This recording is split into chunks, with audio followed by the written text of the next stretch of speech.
안녕하세요. 기업성장과 가업승계의 동반자 강민수 기업성장연구소입니다. 구독, 좋아요, 알림 설정 부탁드립니다. 종합소득세 신고 시즌 5월이 돌아왔습니다. 많은 분들이 이 시기를 부담스럽게 느끼시는데 그 이유는 세금 신고 프로세스의 복잡성과 함께 효과적인 절세 방법을 모르는 경우가 많기 때문입니다. 2024년 1월 1일부터 12월 31일까지의 경제활동에 대한 종합소득세 신고는 2025년 5월과 6월에 이루어집니다. 이는 소득이 발생한 후에야 세금 신고가 이루어지므로 효과적인 절세를 위해서는 사전 계획이 필수적입니다. 이번 영상에서는 종합소득세의 기본 개념부터 효과적인 절세 전략, 특히 최근 주목받고 있는 벤처투자 소득공제에 대해 상세히 알아보겠습니다. 종합소득세의 중요성과 기본 개념에 대해서 살펴보겠습니다. 개인소득세는 열거주의 과세로 되어 있습니다. 2배 사근 연기 양퇴, 즉 이자소득, 배당소득, 사업소득, 근로소득, 연금소득, 기타소득, 양도소득, 퇴직소득 8가지 소득세가 있습니다. 8가지 소득에 해당되지 않으면 비과세됩니다. 종합소득세는 개인이 연간 얻은 이자, 배당, 사업, 근로, 연금, 기타소득 6가지 소득을 합산하여 과세하는 세금으로 현행 세법상 누진세율이 적용됩니다. 2024년 기준으로 과세표준 1,400만원 이하는 6%, 1,400만원 초과 5천만원 이하는 15%, 5천만원 초과 8,800만원 이하는 24%, 8,800만원 초과 1억 5천만원 이하는 35%, 1억 5천만원 초과 3억 원 이하는 38%, 3억 원 초과 5억 원 이하는 40%, 5억 원 초과 10억 원 이하는 42%, 10억 원 초과는 45%의 세율이 적용됩니다. 여기에 지방소득세가 본세의 10%로 부과됩니다. 연간 2천만 원 미만의 이자와 배당을 합친 금융소득은 15.4%로 분리과세됩니다. 양도소득과 퇴직소득은 종합소득에 합산되지 않고 별도로 분류과세됩니다. 국세기본법에 따르면 고의로 소득을 은닉하거나 과소신고할 경우 부정행위 가산세 40%, 과소신고 가산세 10에서 20%, 납부지연 가산세 하루 0.025% 등이 부과될 수 있습니다. 또한 세금 체납은 신용등급 하락, 금융거래 제한, 부동산 및 예금 압류 등 심각한 불이익을 초래할 수 있습니다. 합법적인 절세를 위해서는 연금계좌, 퇴직연금, ISA 계좌 활용, 기부금 및 의료비 세액공제, 창업투자조합 출자, 벤처기업 투자 등 다양한 공제 제도를 활용할 수 있습니다. 특히 소득세법 제16조 및 조세특례제한법 제16조에 따른 벤처기업 투자는 투자금액의 10에서 100%까지 소득공제 혜택을 받을 수 있어 고소득자에게 효과적인 절세 수단이 될 수 있습니다. 소득세는 누진세율 구조로 되어 있습니다. 누진세율은 소득이 증가할수록 더 높은 세율이 적용되는 시스템입니다. 2024년 기준으로 과세표준 1,400만원 이하는 6%, 1,400만원 초과 5천만원 이하는 15%, 5천만원 초과 8,800만원 이하는 24%, 8,800만원 초과 1억 5천만원 이하는 35%, 1억 5천만원 초과 3억 원 이하는 38%, 3억 원 초과 5억 원 이하는 40%, 5억 원 초과 10억 원 이하는 42%, 10억 원 초과는 45%의 세율이 적용됩니다. 예를 들어 과세표준 7천만 원의 소득이 있는 경우 1,400만 원 곱하기 6% 플러스 5천만 원, 마이너스 1,400만 원 곱하기 15% 플러스 7천만 원 마이너스 5천만 원 곱하기 24% 하면 84만 원 플러스 540만 원 플러스 480만 원 합계는 1,104만 원의 세금이 발생합니다. 여기에 지방소득세 종합소득세의 10%가 추가로 부과됩니다. 이러한 누진세율 구조는 소득재 분배 기능을 수행하며 고소득자일수록 세금 부담률이 높아집니다. 따라서 소득 구간에 따른 세율 차이를 이해하고 소득공제와 세액공제 등 다양한 절세 방법을 활용하는 것이 중요합니다. 특히 연말정산 시 의료비, 교육비, 기부금 등의 세액공제와 퇴직연금, ISA, 벤처기업 투자 등을 통한 소득공제로 효과적인 절세가 가능합니다. 종합소득세 산출 프로세스에 대해 살펴보겠습니다. 먼저 총수입 금액을 산출합니다. 사업소득, 근로소득, 이자소득, 배당소득, 연금소득, 기타소득 등 1년간의 모든 소득을 합산합니다. 다음은 소득공제 및 필요경비를 차감합니다. 인적공제, 특별소득공제, 기부금공제, 연금보험료공제, 벤처투자소득공제 등 법정 공제 항목과 업종별 필요경비를 차감합니다. 다음은 과세표준이 결정됩니다. 종합소득 금액에서 소득공제를 빼면 세율을 적용하기 위한 기준 금액인 과세표준이 나옵니다. 다음은 산출세액이 계산됩니다. 과세표준에 6%에서 45% 누진세율 적용하여 산출세액을 계산합니다. 구간별 차등세율이 적용됩니다. 다음은 세액공제 및 감면을 적용합니다. 자녀세액공제, 연금계좌세액공제, 기부금세액공제, 외국납부세액공제, 표준세액공제 등 적용 후 결정세액 산출. 최종적으로 신고 및 납부를 하게 됩니다. 확정된 세액을 5월 1일부터 31일까지 신고하고 납부합니다. 성실신고 확인제도 대상자는 6월 30일까지 신고 납부합니다. 종합소득세는 열거주의과세에 기반하며 소득세법에 명시된 소득 유형에 대해서만 과세됩니다. 과세표준을 산출할 때 각종 소득 공제와 필요경비를 차감하는 과정이 중요하며 이는 세금 부담을 합법적으로 줄이는 주요 요소입니다. 최종 납부세액은 산출세액에서 다양한 세액공제와 감면을 적용한 후 확정되며 매년 5월 종합소득세 신고 기간에 확정 신고해야 합니다. 종합소득세 신고는 홈택스를 통한 전자신고가 일반적이며 성실신고 시 세액공제 혜택과 가산세 감면 등의 혜택을 받을 수 있습니다. 중간에 납세액이 있는 경우 기납부세액으로 공제되며 결정세액이 납부할 세액보다 많으면 환급됩니다. 합법적 절세 전략의 중요성에 대해 살펴보겠습니다. 세금을 줄이기 위해 소득을 숨기거나 경비를 가공하는 것은 매우 위험한 전략입니다. 국세청의 시스템은 전 세계적으로 가장 효율적인 수준으로 발전했으며 2023년부터 도입된 차세대 국세 행정 시스템을 통해 인공지능과 빅데이터 분석으로 탈세 적발률이 크게 높아졌습니다. 특히 현금 영수증, 신용카드, 계좌이체 등 모든 금융거래가 실시간으로 모니터링되고 있습니다. 합법적인 절세 전략은 누진세율 구조에서 소득의 대상, 종류, 시점을 분산시키는 것이 핵심입니다. 예를 들어 한 사람이 10억을 버는 대신 5명의 가족이 각각 2억씩 버는 구조로 설계하면 세율 적용이 달라져 총 세금 부담이 줄어들 수 있습니다. 또한 소득세법상 인정되는 각종 공제제도연금 계좌, 퇴직연금, ISA 계좌 등 투자세액 공제, 창업 중소기업 세액 감면, 성실사업자 특례 등을 적극 활용하는 것이 중요합니다. 사업자의 경우 적법한 범위 내에서 비용 처리와 세무 조정을 통해 과세 표준을 낮추고 소득 인식 시점을 조정하여 과세 시기를 분산시키는 전략도 효과적입니다. 종합소득 금액과 사회보험료의 연관성에 대해 살펴보겠습니다.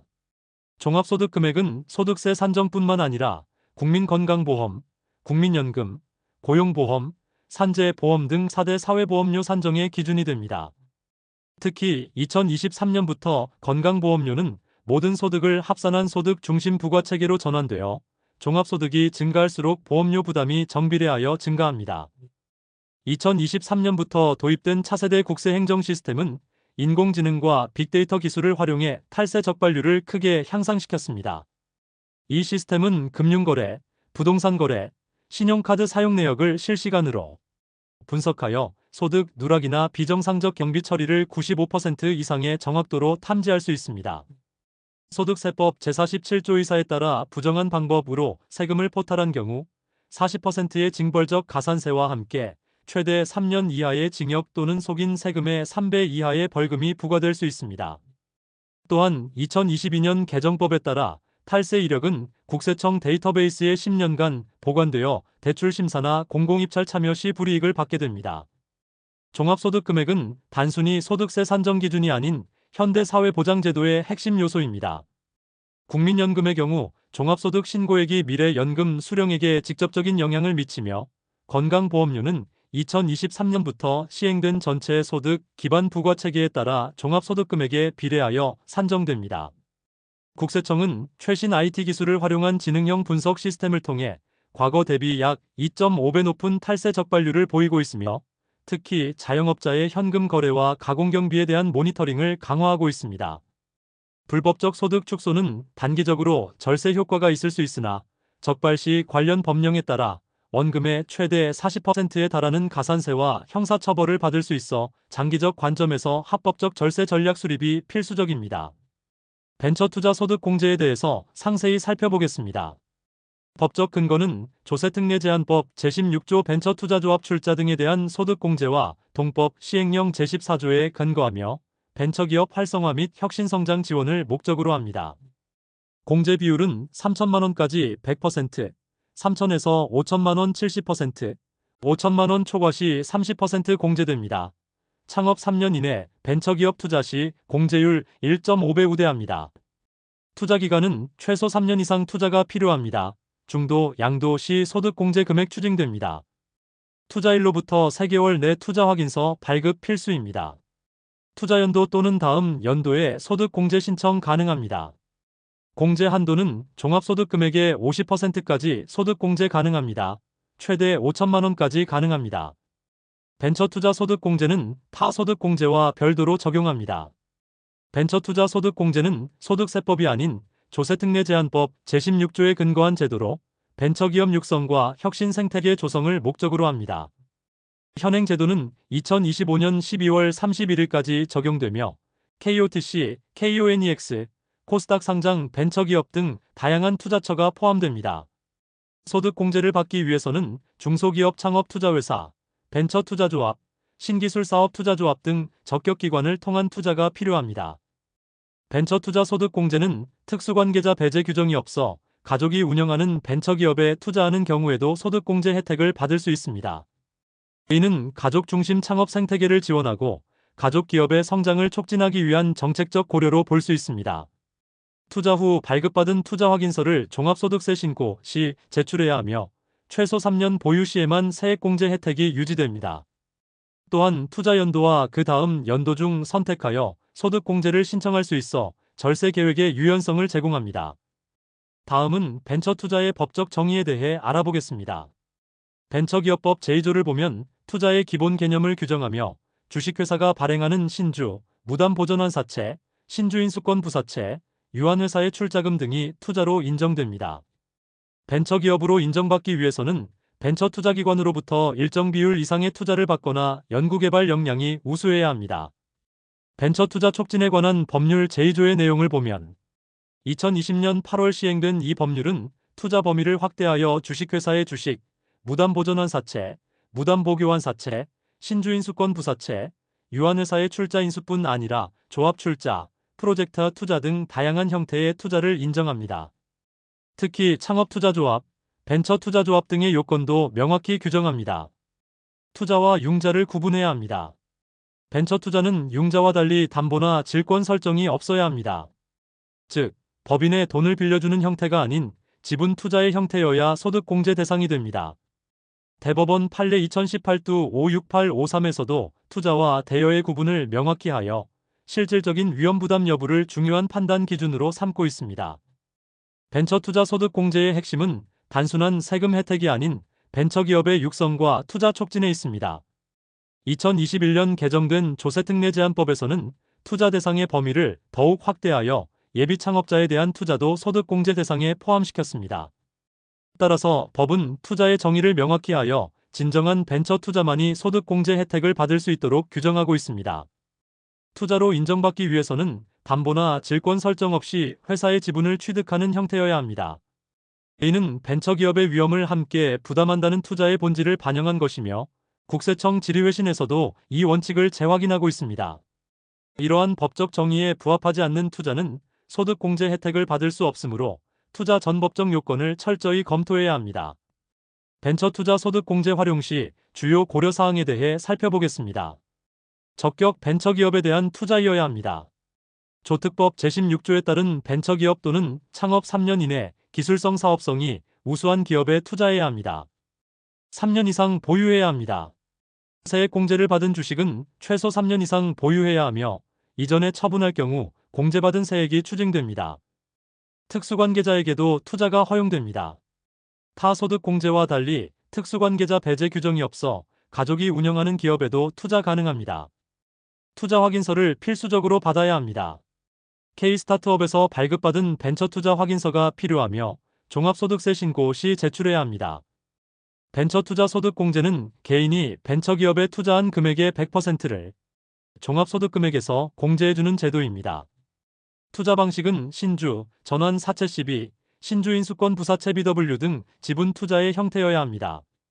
최대 공제 한도는 종합소득 금액의 50%까지이며 초과분은 5년간 2월 공제가 가능합니다. 특수관계자 배제 규정이 없어 자신이나 가족이 운영하는 회사에 투자하여 소득 공제를 받을 수 있어 재투자 및 가족 기업 육성에 효과적인 절세 전략이 될 수 있습니다.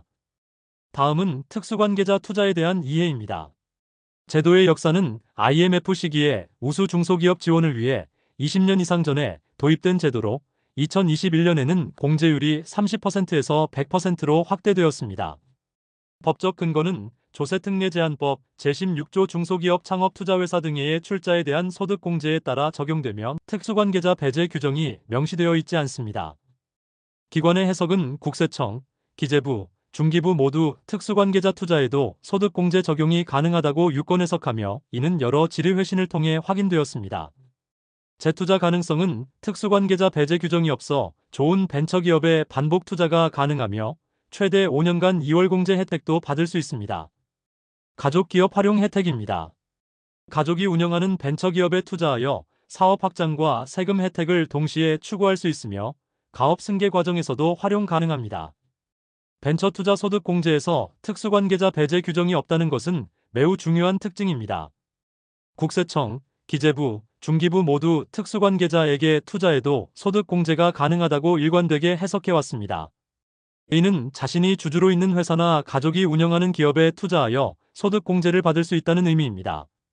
또한 한 번 투자 후 특수관계자가 된 좋은 벤처기업에 계속해서 재투자할 수 있으며 2023년 기준으로도 이 혜택은 유지되고 있어 효과적인 절세 전략으로 활용할 수 있습니다. 다음은 벤처투자 소득공제의 효과에 대해 알아보겠습니다. 벤처투자 소득공제는 투자 금액에 따라 차등적인 공제 혜택을 제공합니다. 조세특례제한법 제16조에 따르면 3천만 원 이하 투자 시 100% 공제로 3천만 원이 소득에서 차감되며 5천만 원 투자 시에는 3천만 원의 100%, 나머지 2천만 원의 70%가 적용되어 총 4,400만 원이 공제됩니다. 7천만 원 투자 시에는 5,900만 원, 1억 원 투자 시에는 8,900만 원의 소득 공제 효과를 얻을 수 있습니다. 소득세율 6에서 45%를 고려하면 실질적인 세금 절감 효과는 더욱 커집니다. 특히 고소득자의 경우 최대 45%의 한계세율을 적용받으므로 1억 원 투자 시 최대 4천만 원 이상의 실질적 세금 절감 효과를 얻을 수 있습니다. 투자 금액은 종합소득의 50% 한도 내에서만 공제가 가능하며 당해, 연도에 공제받지 못한 금액은 최대 5년간 2월하여 공제받을 수 있습니다. 또한 2023년 기준 중소기업 창업투자조합, 벤처투자조합, 신기술사업투자조합 등을 통한 간접투자도 동일한 소득공제 혜택을 받을 수 있으니 자신의 투자 성향에 맞게 활용하는 것이 좋습니다. 다음은 소득 구간별 벤처투자 소득공제 효과에 대해 살펴보겠습니다.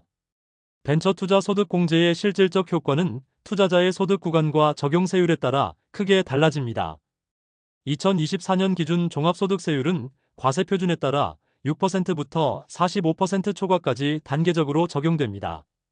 과세표준 4,600만 원 초과 8,800만 원 이하 구간세율 24%에서는 3천만 원 투자 시 약 720만 원의 세금을 절감할 수 있고 8,800만 원 초과 1억 5천만 원 이하 구간세율 35%에서는 약 1,050만 원, 1억 5천만 원 초과 3억 원 이하 구간세율 38%에서는 1,140만 원, 3억 원 초과 5억 원 이하 구간세율 40%에서는 1,200만 원, 5억 원 초과 10억 원 이하 구간세율 42%에서는 1,260만 원, 10억 원 초과 구간세율 45%에서는 약 1,350만 원의 세금 절감 효과를 얻을 수 있습니다.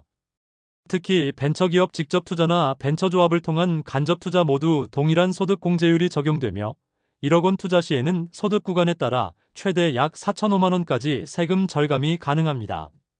투자 금액에 대한 소득 공제는 종합소득 금액의 50% 한도 내에서 가능하며 한도 초과분은 최대 5년간 2월 공제가 가능해 장기적인 절세 전략으로 활용할 수 있습니다. 또한 벤처 투자에 따른 양도소득세 비과세 혜택도 별도로 받을 수 있어 투자 수익률 제고에도 도움이 됩니다. 다음은 벤처 투자 수익률 관점에서의 분석입니다. 벤처 투자 소득 공제는 투자 수익률 관점에서도 매력적입니다. 1억 원 투자 시 약 2,500만 원에서 3천만 원의 세금 절감 효과는 투자 금액 대비 25에서 30%의 수익률에 해당합니다. 3년 투자 기간으로 나누더라도 연 8에서 10% 가까운 확정 수익률을 얻는 셈이며, 이는 2024년 기준 일반 정기예금 금리 3에서 5%의 2배 이상입니다. 특히 이 효과는 투자 후 빠르게 실현됩니다. 12월에 투자하고 다음 해 5, 6월에 세금 신고 시 즉시 혜택을 받을 수 있어 일반적인 예금보다 훨씬 빠른 수익 실현이 가능합니다. 현행 조세특례 제한법에 따르면 벤처기업 등에 직접 투자 시 30%, 벤처투자조합 등을 통한 간접 투자는 10%의 소득 공제율이 적용됩니다. 또한 동법 제16조에 따라 벤처기업 주식을 3년 이상 보유 후 양도 시 양도소득세 비과세 혜택을 받을 수 있으며, 투자 금액은 종합소득금액의 50% 한도 내에서 공제 가능하고 초과분은 5년간 2월 공제가 가능합니다. 다음은 투자 확인서 발급 및 활용에 대해 살펴보겠습니다. 벤처투자 소득 공제를 받기 위해서는 반드시 투자 확인서가 필요합니다. 이는 투자를 받은 벤처기업이 중소기업 벤처부에서 지정한 사이트를 통해 발급 신청을 하고 투자자에게 전달하는 공식 문서입니다. 투자받은 벤처기업이 K스타트업이나 벤처투자 종합포털에서 투자 확인서를 신청합니다. 투자 확인서 발급 신청에는 투자계약서, 주금납입증명서, 주식 등 변동 상황 명세서, 주주명부 사업자 등록증 등의 서류가 필요합니다. 처리 기간은 보통 7일 이내이며 발급된 투자 확인서는 전자문서 형태로 다운로드 가능합니다. 투자 확인서에는 투자자 정보, 투자 금액, 투자 일자, 해당 벤처기업의 인증정보 등이 기재되어 있으며, 이를 세무사나 국세청에 제출함으로써 소득공제를 인정받게 됩니다. 투자 확인서 없이는 아무리 실제 투자를 했더라도 소득공제를 받을 수 없으니 반드시 발급받아야 합니다. 투자 확인서 원본은 향후 세무조사에 대비해 최소 5년간 보관해야 합니다. 다음은 소득공제 시기 변경의 유연성에 대해 살펴보겠습니다. 투자일이 속하는 과세연도부터 3년이 되는 날이 속하는 과세연도 중 한 과세연도에 걸쳐 소득공제를 신청할 수 있으며, 필요에 따라 공제 시기를 변경할 수 있습니까? 특정 연도에 투자했으나 다른 연도에 소득공제를 받고 싶은 경우 소득공제 시기 변경 신청서를 세무서에 제출하면 됩니다. 이 경우 투자 확인서가 신청한 연도 기준으로 재발급됩니다. 고소득 발생 연도나 타 소득공제 항목이 적은 연도를 선택하여 최대 세금 혜택을 받을 수 있습니다. 단 3년 기간 내 한 번만 공제 가능하니 신중히 선택해야 합니다. 벤처투자 소득공제의 큰 장점 중 하나는 소득공제 시기를 유연하게 선택할 수 있다는 점입니다. 조세특례 제한법 제16조에 따라 투자일이 속하는 과세연도부터 3년이 되는 날이 속하는 과세연도 중 한 과세연도에 걸쳐 소득공제를 신청할 수 있습니다.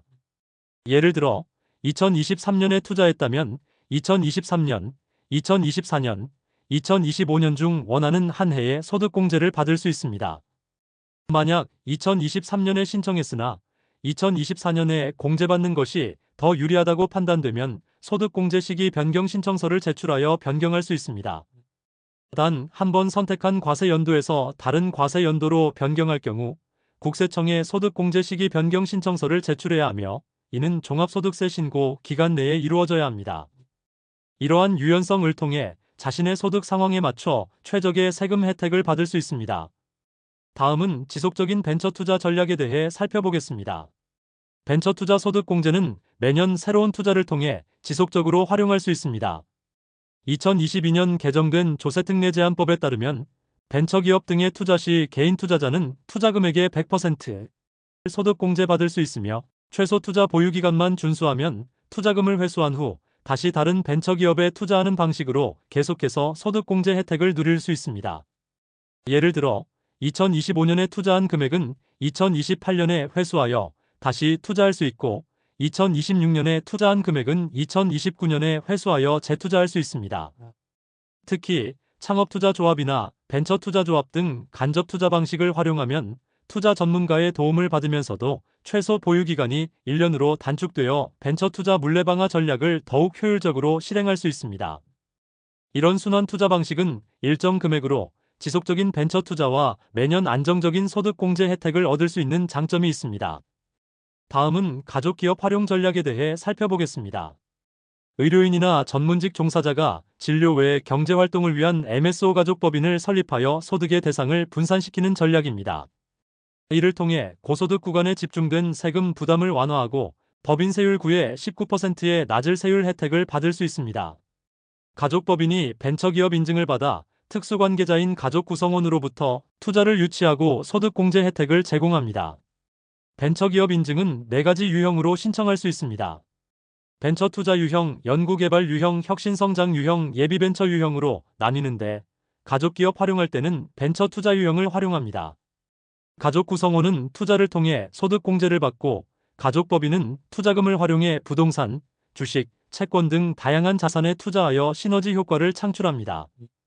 또한 창업 초기 3년간 법인세 감면 혜택 50에서 100%도 활용할 수도 있습니다. 특수관계자에게도 벤처투자 소득공제가 적용된다는 점을 활용하여 가족 구성원이 운영하는 법인에 투자함으로써 소득공제 혜택과 함께 사업 확장의 기회를 얻을 수 있습니다. 2021년 개정된 조세특례 제한법에 따르면 특수관계자에 대한 투자도 제한 없이 소득공제 대상이 됩니다. 예를 들어 의사와 같은 전문직 종사자가 진료 외 경제활동을 위한 가족법인을 설립하고 이 법인이 벤처기업 인증을 받아 가족 구성원으로부터 투자를 유치하는 방식입니다. 이를 통해 세금 절감 효과와 함께 부의 세대 이전 효과도 기대할 수 있습니다. 법인 설립 시에는 업종 선정, 법인 형태, 자본금 규모 등을 신중히 고려해야 합니다. 다음은 벤처투자 소득공제 활용 사례입니다. 연봉 1억 2천만 원을 받는 법인 대표가 4천만 원을 벤처기업에 투자한 경우 약 3,700만 원의 소득공제를 받아 1,100만 원 이상의 소득세를 환급받을 수 있었습니다. 투자액의 100%에 해당하는 3천만 원 한도 기본공제와 추가로 1,500만 원 한도 내에서 70%를 공제받는 구조로 절세 효과를 극대화했습니다. 또 다른 사례로 연봉 1억 2천만 원인 직장인이 5천만 원을 벤처기업에 투자하여 전년 대비 산출세액이 1,700만 원에서 500만 원으로 줄어 약 1,200만 원의 세금을 절감한 경우도 있습니다. 이는 초기 투자 금액의 24%에 해당하는 절세 효과로 투자 수익률 관점에서도 매우 유리한 결과입니다. 의사 부부 사례에서는 연간 합산소득 4억 원에 달하는 고소득자가 각각 1억 원씩 총 2억 원을 가족 운영 벤처기업에 투자하여 5천만 원 이상의 세금을 절감했습니다. 이들은 투자 시점을 분산하여 3년에 걸쳐 소득공제 혜택을 최대화하는 전략을 사용했습니다. 금융권 종사자의 경우 연봉 2억 원인 임원이 벤처기업 투자조합을 통해 간접 투자 방식으로 7천만 원을 투자하여 소득공제를 받고 이후 해당 벤처기업의 기업 공개 시 투자 금액의 3배에 달하는 수익까지 올린 사례도 있습니다. 이처럼 벤처투자 소득공제는 세금 절감뿐 아니라 자산 증식의 기회로도 활용될 수 있습니다. 다음은 벤처투자 소득공제의 종합적 혜택에 대해 살펴보겠습니다. 첫 번째 세금 절감 효과입니다. 종합소득 금액의 최대 100%까지 투자금액 소득공제 가능합니다. 벤처기업 직접 투자 시 3천만 원 이하 100%, 3천만 원 초과 금액 30% 공제. 벤처펀드 투자 시 3천만 원 이하 100%, 3천만 원 초과 금액 30% 공제. 최대 소득공제 한도는 종합소득 금액의 50%입니다. 두 번째 사업 기회 제공입니다. 가족기업 성장 지원 및 투자 기회를 창출합니다. 중소벤처기업부 인증 벤처기업 요건은 기술성 및 사업성 평가가 우수한 기업에 인증을 해줍니다. 가족이 운영하는 기업이 벤처기업 인증 시에도 투자 가능합니다. 특수관계자 투자 제한 규정 없습니다. 세 번째 부의 이전 효과입니다. 합법적인 세대 간 자산 이전 효과가 있습니다. 증여세 없이 자녀세대 기업의 투자 형태로 자금 이전이 가능합니다. 투자 후 3년 이상 보유 시 양도소득세 비과세 혜택이 있습니다. 가족 벤처기업의 기업가치 상승을 통한 자산 증식 효과가 있습니다. 네 번째 안정성입니다. 저희 기업성장연구소 같은 전문가 컨설팅을 활용하시면 합법적이고 검증된 절세 방법으로 위험을 최소화할 수 있습니다. 벤처기업 확인서와 투자 확인서를 통해 공식 인증이 주어집니다. 소득공제 요건은 3년 이상 보유 의무 조건이 있습니다. 중도 양도 시 추징됩니다. 국세청 사전 검증 절세 방법으로 세무조사 리스크가 낮습니다. 벤처투자 소득공제는 단순한 세금 절감 효과를 넘어 다양한 혜택을 제공합니다.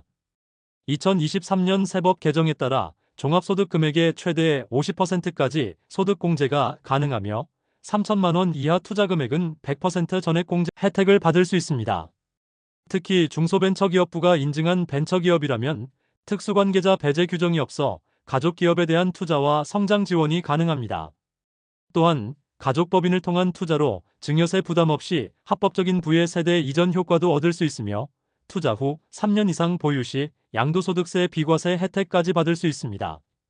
이는 국세청이 인정하는 합법적인 절세 방법이기 때문에 경비 가공이나 소득 은닉과 같은 위험한 방법 없이도 효과적인 세금 계획을 수립할 수 있습니다. 투자 확인서 발급과 종합소득세 신고 시 첨부 서류 제출로 간편하게 공제 혜택을 받을 수 있습니다. 마지막으로 효과적인 종합소득세 절세를 위한 행동 계획으로 마무리하겠습니다. 효과적인 종합소득세 절세를 위해서는 연간 경제활동이 끝나기 전, 즉 12월 31일 이전에 적절한 절세 조치를 취해야 합니다. 벤처투자 소득공제는 2023년 개정된 소득세법에 따라 공제 한도와 적용 범위가 확대되어 더욱 효과적인 절세 도구가 되었습니다. 벤처기업은 벤처기업 육성에 관한 특별조치법에 따라 벤처 확인을 받은 기업으로 중소벤처기업부 벤처인에서 확인 가능합니다. 특히 가족기업의 경우 특수관계자 투자 제한 규정이 없어 합법적인 세대 간 부의 이전 효과도 누릴 수 있습니다. 투자 시에는 반드시 법정 서류를 갖추고 공제 신청 시 관련 증빙을 철저히 준비해야 세무조사 리스크를 최소화할 수 있습니다. 또한 투자 후 3년 이상 보유 시 양도소득세 비과세 혜택도 함께 고려하여 장기적인 절세 계획을 세우는 것이 중요합니다. 끝까지 시청해 주셔서 감사합니다. 다음에 더 유익한 내용을 가지고 찾아뵙겠습니다.